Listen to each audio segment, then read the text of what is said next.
باب نمبر 84 کانوں کا مسح حدیث نمبر 101 سیدنا ابن عباس رضی اللہ عنہما نے فرمایا میں نے رسول اللہ صلی اللہ علیہ وسلم کو دیکھا، آپ نے وضو کیا تو ہاتھ دھوئے، پھر ایک ہی چلو سے کلی کی اور ناک میں پانی چڑھایا، چہرہ دھویا ایک ایک مرتبہ، ہاتھ دھوئے ایک مرتبہ، سر اور کانوں کا مسح کیا۔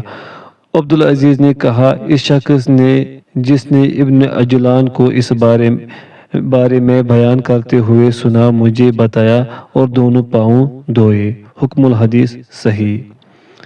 باب نمبر 85 کانوں کا سر کے ساتھ مسح کرنا اور یہ دلیل کہ وہ سر کا حصہ ہے۔ حدیث نمبر 102 سیدنا ابن عباس رضی اللہ عنہما نے فرمایا رسول اللہ صلی اللہ علیہ وسلم نے وضو فرمایا، آپ نے ایک چلو برا تو کلی کی اور ناک میں پانی چڑھایا، پھر چلو برا تو چہرہ دھویا، پھر چلو برا تو دایاں ہاتھ دھویا، پھر چلو برا تو بایاں ہاتھ دھویا، پھر آپ نے سر کا مسح کیا اور انگلیوں کے ساتھ کانوں کے اندر سے اور انگوٹھوں کے ساتھ باہر سے مسح کیا، پھر چلو بھرا تو دایاں پاؤں دھویا، پھر چلو بھرا تو بایاں پاؤں دھویا۔ حکم الحدیث حسن صحیح۔ حدیث نمبر 103 سیدنا عبداللہ الصنابحی رضی اللہ عنہ سے روایت ہے کہ رسول اللہ صلی اللہ علیہ وسلم نے فرمایا جب بندہ مومن وضو کرتا ہے اور کلی کرتا ہے تو اس کے منہ سے خطائیں نکل جاتی ہے، جب ناک جھاڑتا ہے تو خطائیں اس کے ناک سے نکل جاتی ہے، جب چہرہ دھوتا ہے تو خطائیں اس کے چہرے سے نکل جاتی ہیں، حتیٰ کہ اس کی آنکھوں کے گوشوں کے نیچے سے نکل جاتی ہیں، جب ہاتھ دھوتا ہے تو خطائیں اس کے ہاتھوں سے نکل جاتی ہیں، حتیٰ کہ اس کے ہاتھوں کے ناخنوں کے نیچے سے نکل جاتی ہیں، جب سر کا مسح کرتا ہے تو خطائیں اس کے سر سے نکل جاتی ہیں، حتیٰ کہ اس کے کانوں سے نکل جاتی ہیں، پس جب وہ پاؤں دھوتا ہے تو خطائیں اس کے پاؤں سے نکل جاتی ہیں، حتیٰ کہ اس کے پاؤں کے ناخنوں کے نیچے سے نکل جاتی ہیں، پھر اس کا مسجد کی طرف چلنا اور اس کی نماز اس کے لیے بطور نفل ہوتی ہے۔ حکم الحدیث صحیح۔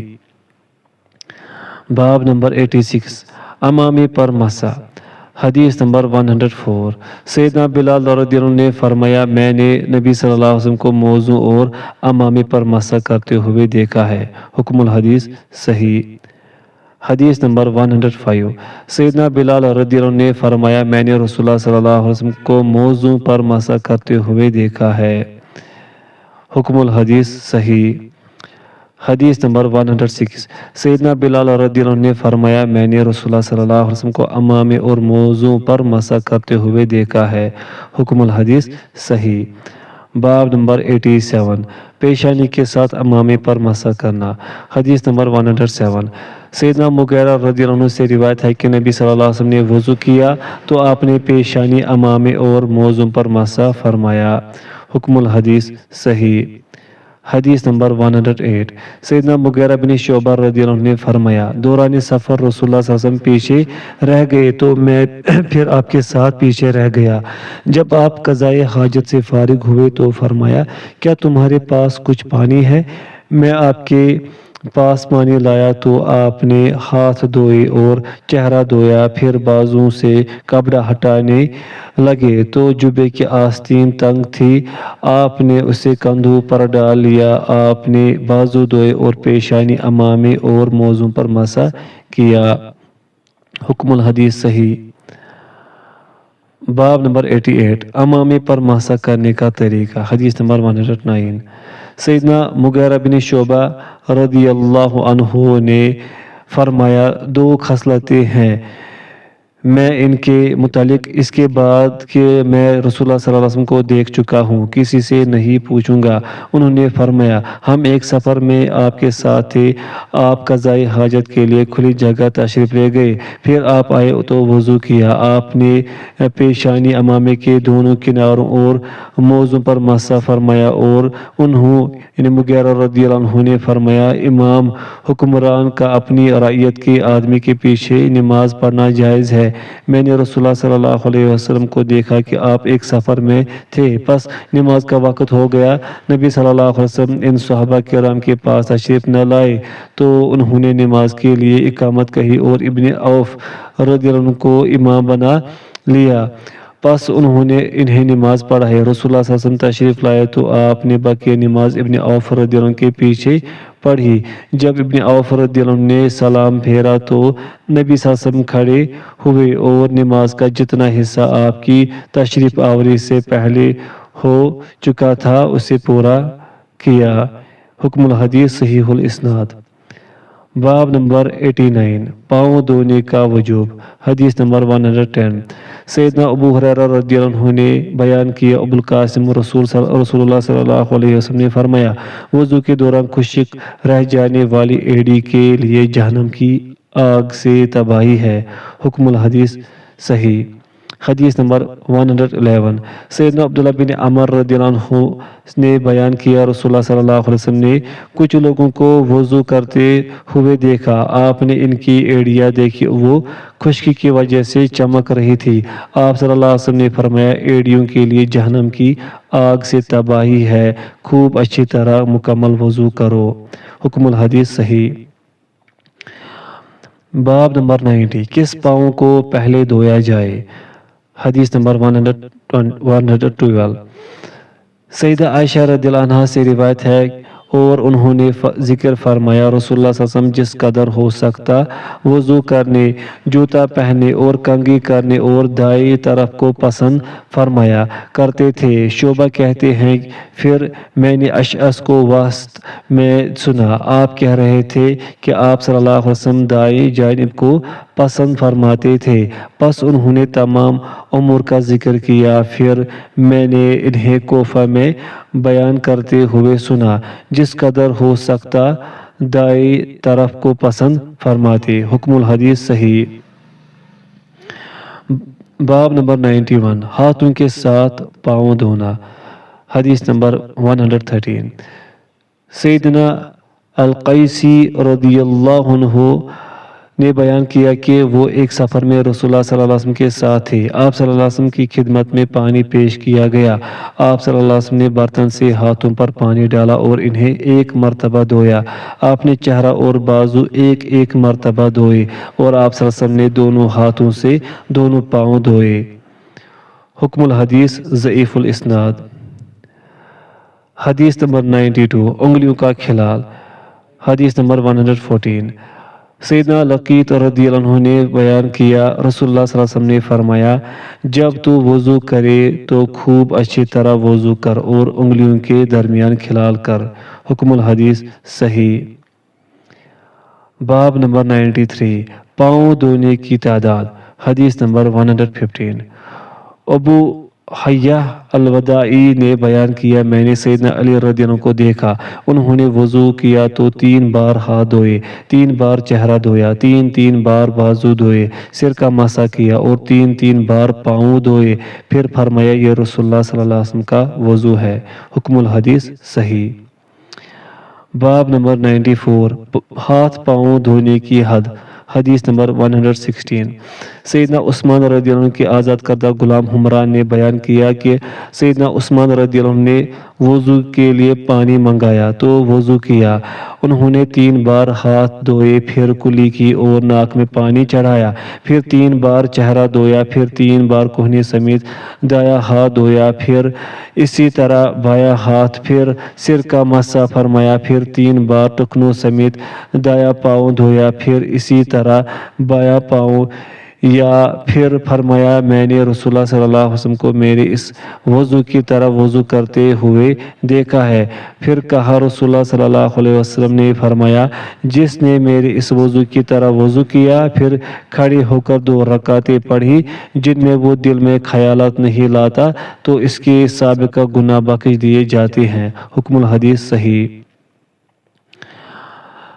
باب نمبر 95 جوتے پہنے ہوئے وضو کرنا۔ حدیث نمبر 117 عبید بن جریج نے بیان کیا میں نے سیدنا ابن عمر رضی اللہ عنہما سے کہا میں نے آپ کو دیکھا ہے کہ آپ یہ صاف رنگے ہوئے جوتے پہنتے ہیں اور انہیں میں وضو کرتے ہیں۔ انہوں نے فرمایا میں نے رسول اللہ صلی اللہ علیہ وسلم کو انہیں پہنتے ہوئے اور ان میں وضو کرتے ہوئے دیکھا ہے۔ حکم الحدیث صحیح۔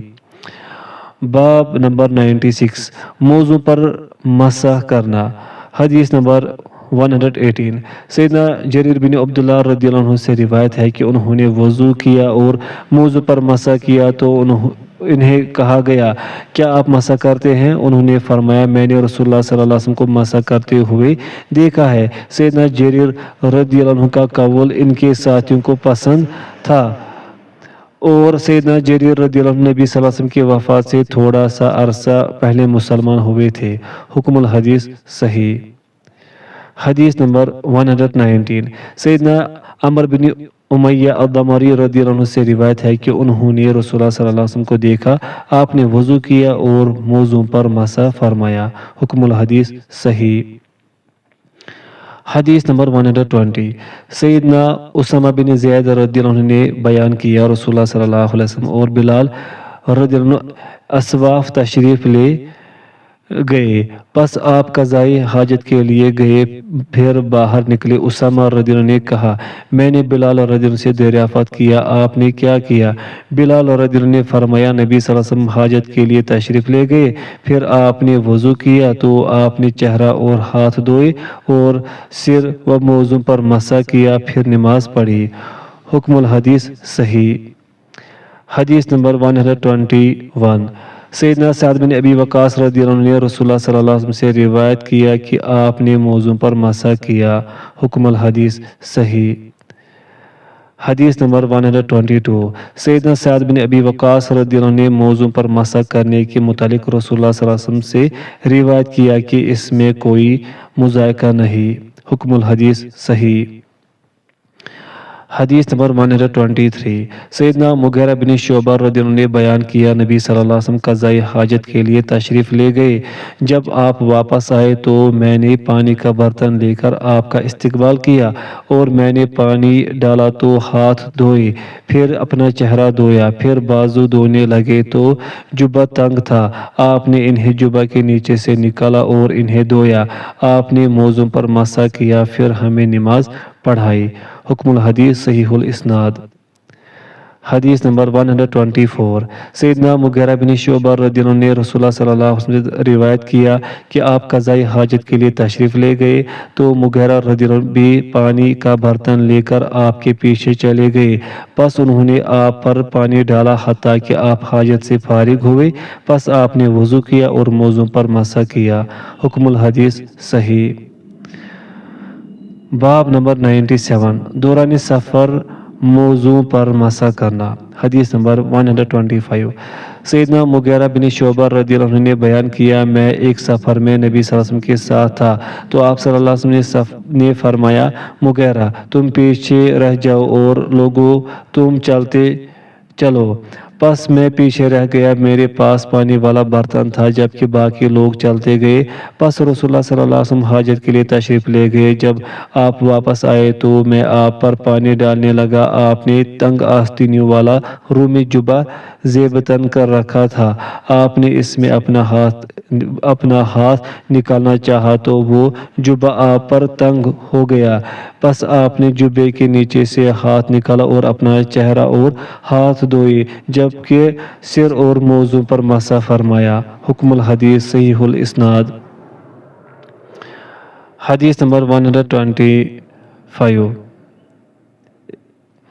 مغیرہ بن شعبہ رضی اللہ عنہ بیان کرتے ہیں کہ رسول اللہ صلی اللہ علیہ وسلم نے جرابوں اور جوتوں پر مسح کیا۔ حکم الحدیث صحیح۔ باب نمبر 98 مسافر کتنے دن موضوع پر مسح کر سکتا ہے؟ حدیث نمبر 126 سیدنا صفوان بن اسال رضی اللہ عنہ نے فرمایا نبی صلی اللہ علیہ وسلم نے ہمارے لیے رخصت فرمائی کہ جب ہم مسافر ہو تو ہم 3 دن اور 3 راتیں اپنے موزے نہ اتارے اور ان پر مسح کرتے رہے۔ حکم الحدیث حسن۔ حدیث نمبر 127 زیر نے بیان کیا میں نے سیدنا صفوان بن عسال رضی اللہ عنہ سے موضوع پر مسح کرنے کے متعلق دریافت کیا تو انہوں نے فرمایا رسول اللہ صلی اللہ علیہ وسلم ہمیں حکم فرمایا کرتے تھے کہ جب ہم سفر پر ہوں تو ہم جنابت کے علاوہ بول و براز اور نیند کی وجہ سے 3 دن تک موزے نہ اتارے۔ حکم الحدیث حسن۔ باب نمبر 99 مقیم کتنے دن تک موضوع پر مسح کر سکتا ہے؟ حدیث نمبر 128 سیدنا علی رضی اللہ عنہ نے فرمایا رسول اللہ صلی اللہ علیہ وسلم نے مسح کے بارے میں مسافر کے لیے 3 دن اور 3 راتیں اور مقیم کے لیے 1 دن اور 1 رات مقرر فرمائی۔ حکم الحدیث صحیح۔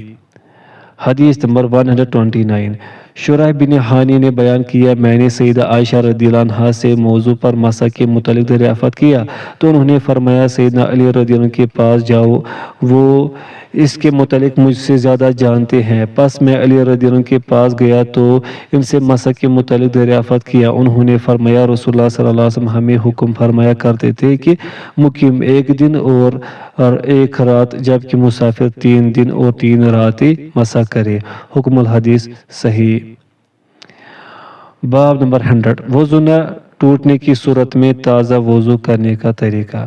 حدیث نمبر 130 نزال بن صبرہ نے بیان کیا میں نے سیدنا علی رضی اللہ عنہ کو دیکھا انہوں نے نماز ظہر پڑھی پھر لوگوں کی ضرورتوں کی خاطر بیٹھ گئے۔ پس جب عصر کا وقت ہوا تو آپ کی خدمت میں پانی کا برتن پیش کیا گیا تو آپ صلی اللہ علیہ وسلم نے اس میں سے 1 چلو لیا اور اسے چہرے بازوں سر اور پاؤں پر پھیر لیا پھر بچا ہوا پانی لیا اور اسے کھڑے ہو کر پی لیا اور فرمایا بے شک لوگ اسے ناپسند کرتے ہیں جبکہ میں نے رسول اللہ صلی اللہ علیہ وسلم کو اس طرح کرتے ہوئے دیکھا ہے اور جس کا وضو نہ ٹوٹا ہو تو یہ اس کا وضو ہے۔ حکم الحدیث صحیح۔ باب نمبر 101 ہر نماز کے لیے وضو۔ حدیث نمبر 131 سیدنا انس رضی اللہ عنہ سے روایت ہے کہ انہوں نے ذکر کیا کہ نبی صلی اللہ علیہ وسلم کے پاس چھوٹا سا برتن لایا گیا تو آپ نے وضو کیا۔ میں نے کہا کیا نبی صلی اللہ علیہ وسلم ہر نماز کے لیے وضو کیا کرتے تھے؟ انہوں نے کہا ہاں۔ انہوں نے کہا پس تم؟ انہوں نے کہا جب تک وضو قائم رہتا ہم نمازیں پڑھتے رہتے تھے۔ انہوں نے کہا ہم ایک وضو سے کئی نمازیں پڑھ لیا کرتے تھے۔ حکم الحدیث صحیح۔ حدیث نمبر 132 سیدنا ابن عباس رضی اللہ عنہما سے روایت ہے کہ رسول اللہ صلی اللہ علیہ وسلم بیت الخلاء سے باہر تشریف لائے تو آپ کی خدمت میں کھانا پیش کیا گیا۔ پس انہوں نے عرض کیا ہم آپ کی خدمت میں پانی پیش نہ کریں تو آپ صلی اللہ علیہ وسلم نے فرمایا مجھے تو حکم دیا گیا ہے کہ جب میں نماز کے لیے کھڑا ہوں تو وضو کروں۔ حکم الحدیث صحیح۔ حدیث نمبر 133 سیدنا بریدہ رضی اللہ عنہ نے فرمایا رسول اللہ صلی اللہ علیہ وسلم ہر نماز کے لیے وضو کیا کرتے تھے۔ پس جب فتح مکہ کا دن تھا تو آپ نے ایک وضو سے کئی نمازیں پڑھی تو سیدنا عمر رضی اللہ عنہ نے آپ سے عرض کیا آپ نے ایسا عمل کیا ہے جو آپ نے پہلے نہیں کیا۔ آپ صلی اللہ علیہ وسلم نے فرمایا عمر میں نے اسے عمدن کیا ہے۔ حکم الحدیث صحیح۔ باب نمبر 102 پانی چھڑکنا۔ حدیث نمبر 134 حکم نے اپنے والد سفیان ثقفی سے روایت کیا کہ رسول اللہ صلی اللہ علیہ وسلم جب وضو کرتے تو آپ ہاتھ میں پانی لے کر اس طرح کرتے تھے۔ شعبہ نے اس کی وضاحت کی پانی کو اپنی شرمگاہ پر چھڑکا۔ حکم الحدیث صحیح۔ حدیث نمبر 135 حکم بن سفیان نے بیان کیا میں نے رسول اللہ صلی اللہ علیہ وسلم کو دیکھا آپ نے وضو کیا اور شرمگاہ پر پانی کے چھینٹے مارے۔ حکم الحدیث صحیح۔ باب نمبر 103 وضو کا بچا ہوا پانی استعمال میں لانا۔ حدیث نمبر 136 ابو حیہ نے بیان کیا میں نے سیدنا علی رضی اللہ عنہ کو دیکھا انہوں نے 3 بار وضو کیا پھر کھڑے ہوئے اور وضو سے بچا ہوا پانی پیا اور فرمایا جس طرح میں نے کیا ہے رسول اللہ صلی اللہ علیہ وسلم نے اسی طرح کیا ہے۔ حکم الحدیث صحیح۔ حدیث نمبر 137 سیدنا ابو جحیفہ رضی اللہ عنہ نے فرمایا میں بطحہ میں نبی صلی اللہ علیہ وسلم کے ساتھ تھا، پس سیدنا بلال رضی اللہ عنہ نے آپ کے وضو کا بچا ہوا پانی نکالا تو صحابہ کرام اس کی طرف لپکے، پس میں نے تھوڑا سا لے لیا، آپ کے لیے برچھی گاڑ دی گئی تو آپ نے صحابہ کرام رضی اللہ عنہ کو نماز پڑھائی، جبکہ گدھے، کتے اور عورت آپ کے ارد گرد آپ کے آگے سے گزر رہے تھے۔ حکم الحدیث صحیح۔ حدیث نمبر 138 سیدنا جابر رضی اللہ عنہ بیان کرتے ہیں میں بیمار ہو گیا تو رسول اللہ صلی اللہ علیہ وسلم اور ابو بکر رضی اللہ عنہ میری عیادت کے لیے تشریف لائے تو انہوں نے مجھے بے ہوشی کے عالم میں پایا، پس رسول اللہ صلی اللہ علیہ وسلم نے وضو فرمایا اور اپنے وضو کا پانی مجھ پر ڈالا۔ حکم الحدیث صحیح۔ باب نمبر 104 وضو کی فرضیت۔ حدیث نمبر 139 ابو الملیح نے اپنے والد سے روایت کیا، انہوں نے کہا رسول اللہ صلی اللہ علیہ وسلم نے فرمایا اللہ وضو کے بغیر کوئی نماز قبول کرتا ہے نہ چوری کے مال سے صدقہ۔ حکم الحدیث صحیح۔ باب نمبر 105 وضو کرنے میں حد سے بڑھنا۔ حدیث نمبر 140 عمر بن شعیب نے اپنے والد سے وہ اپنے دادا سے روایت کرتے ہیں کہ انہوں نے کہا ایک اعرابی نبی صلی اللہ علیہ وسلم کی خدمت میں حاضر ہوا، وہ آپ سے وضو کے متعلق دریافت کرتا تھا۔ آپ صلی اللہ علیہ وسلم نے اسے تین بار وضو کر کے دکھایا، پھر فرمایا وضو اس طرح ہے، پس جس نے اس پر اضافہ کیا تو اس نے برا کیا، زیادتی کی اور ظلم کیا۔ حکم الحدیث حسن صحیح۔ باب نمبر 106 خوب اچھی طرح مکمل وضو کرنے کا حکم۔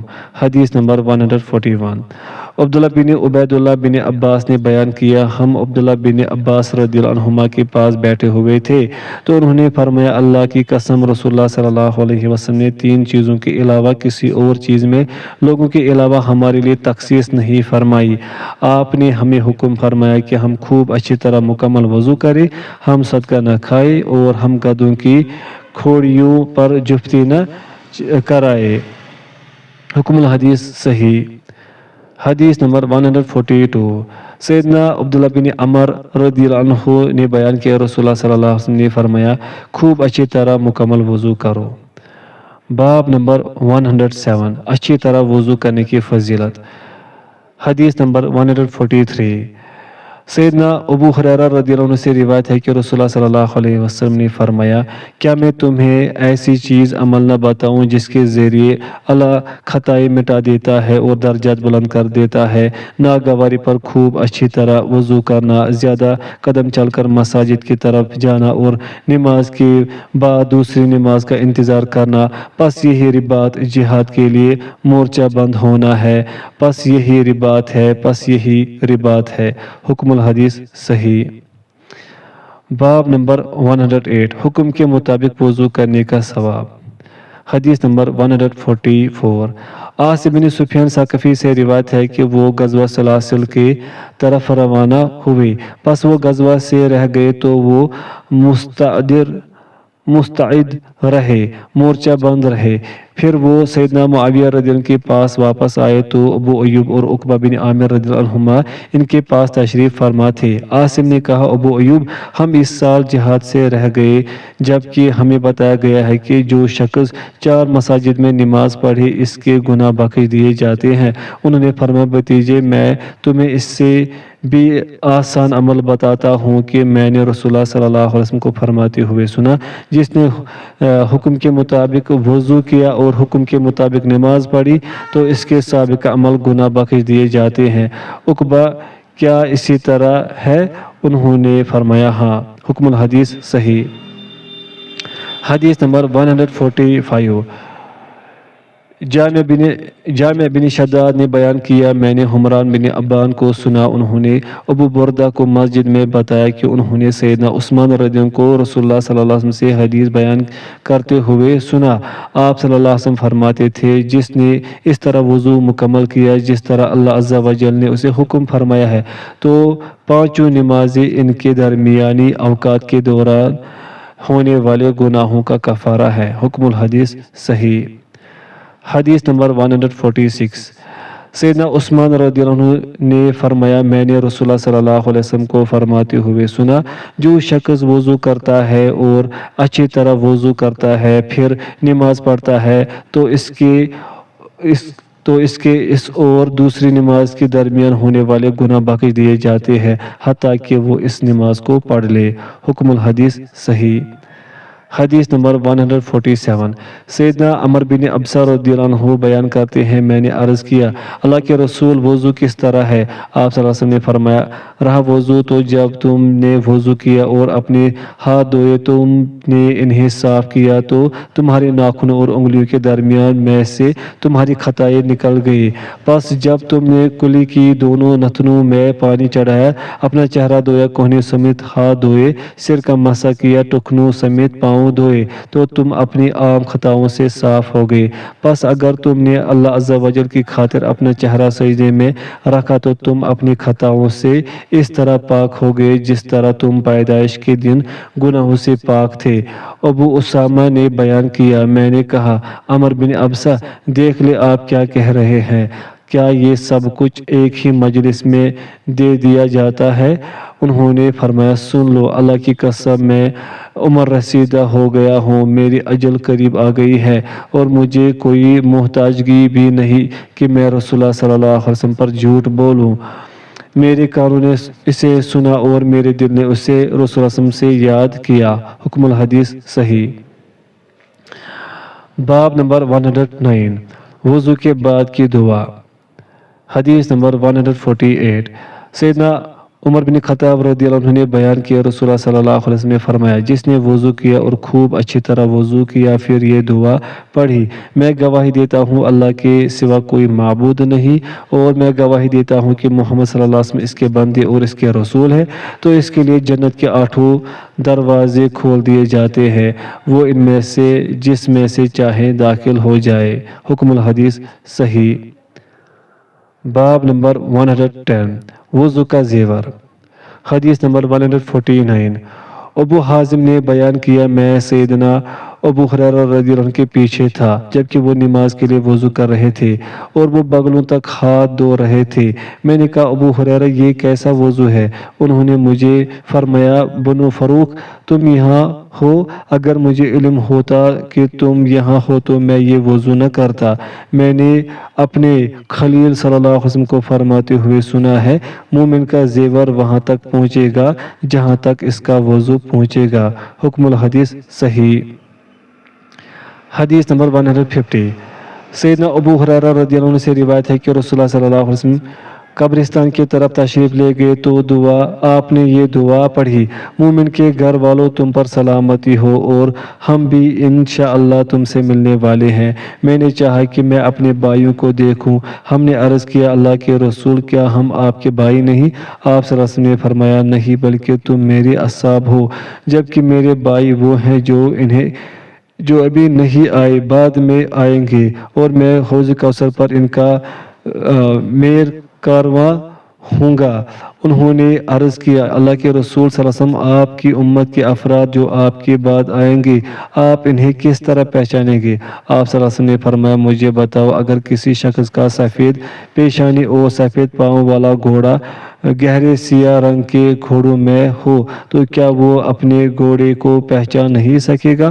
انہوں نے عرض کیا کیوں نہیں؟ آپ صلی اللہ علیہ وسلم نے فرمایا وہ قیامت کے دن آئیں گے تو وضو کی وجہ سے ان کے اعضاء چمکتے ہوں گے اور میں حوض کوثر پر ان کا میر کار رواں ہوں گا۔ حکم الحدیث صحیح۔